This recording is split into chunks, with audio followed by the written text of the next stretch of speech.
Gede Mulyawan alias Molly tak bisa mengelak saat diciduk polisi di rumah pamannya.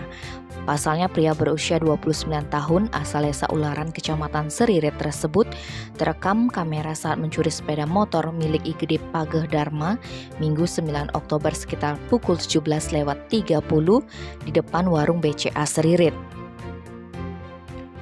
Informasi yang diperoleh menyebutkan kasus pencurian ini bermula ketika korban bersembahyang di belakang warung BCA miliknya. Saat itu korban memarkir sepeda motor Supra X miliknya di depan warung dengan kunci masih nyantol. Usai sembahyang, Pageh mendapati sepeda motornya telah raib. Akhirnya korban melapor ke Polsek Seririt.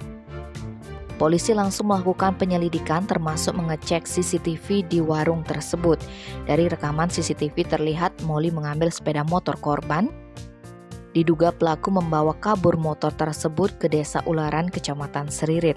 Kapolsek Seririt AKP Made Suwandare Kamis 13 Oktober saat rilis di Polres Buleleng mengatakan polisi memperoleh informasi bahwa pelaku berasal dari Desa Ularan. Pelaku diketahui sebagai seorang residivis yang pernah melakukan aksi serupa pada tahun 2021. Saat hendak ditangkap, Molly bersembunyi di rumah pamannya, namun akhirnya berhasil digiring polisi beserta barang bukti yang dicuri. Atas perbuatannya, Molly kembali terancam hukuman 5 tahun penjara.